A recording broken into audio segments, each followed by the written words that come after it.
Two 17-year-olds in Washington now charged as adults for the June murder of congressional intern Eric Tarpenian Yakum, who was shot in a crossfire about a mile from the White House. D.C. U.S. Attorney Jeanine Pirro announcing the arrests yesterday as the Trump administration continues its crime crackdown in our nation's capital. The D.C. Council has coddled young criminals for years. They reject mandatory minimums that the law requires. They don't force judges to follow the law. These young punks who are on the street with guns, shooting at each other, killing innocent people, they need to be brought into my system. John Lott is president of the Crime Prevention Research Center, and he joins us now. Thank you so much for joining us this morning, John. Good morning. How important is it that these criminals get charged as adults?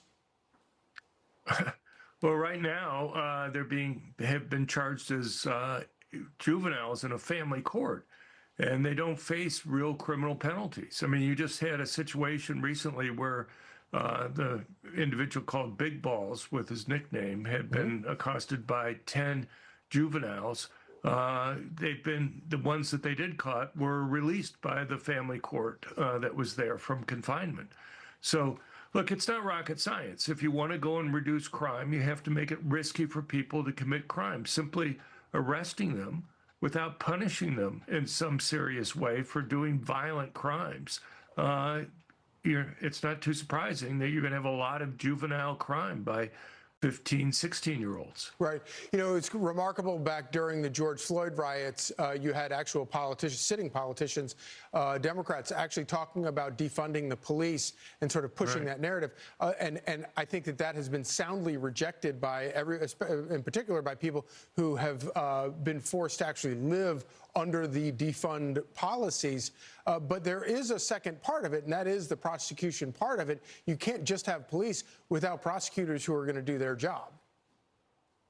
Right. I mean, just think how demoralizing it is to the police. They go and risk their lives to go and arrest these individuals, and then they're not punished. Then they're released. And so, that reduces their incentive to go and arrest these individuals to begin with. But look, if Trump has proven anything, it's how you have to make it risky for criminals to go and commit crime. I mean, you see this with the huge drop in murder rates that have occurred in D.C., the drops in violent crimes, the 87% drop that they've had in carjackings, higher arrest rates, higher conviction rates, longer prison sentences, and also allowing victims to be able to go and defend themselves. All those things make it riskier for criminals to commit crime.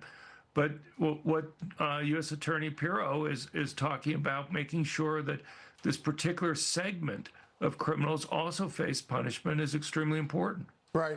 One thing that I was surprised by is to look at the numbers after the National Guard went into D.C., because obviously they're not doing a whole lot of on-the-ground police action.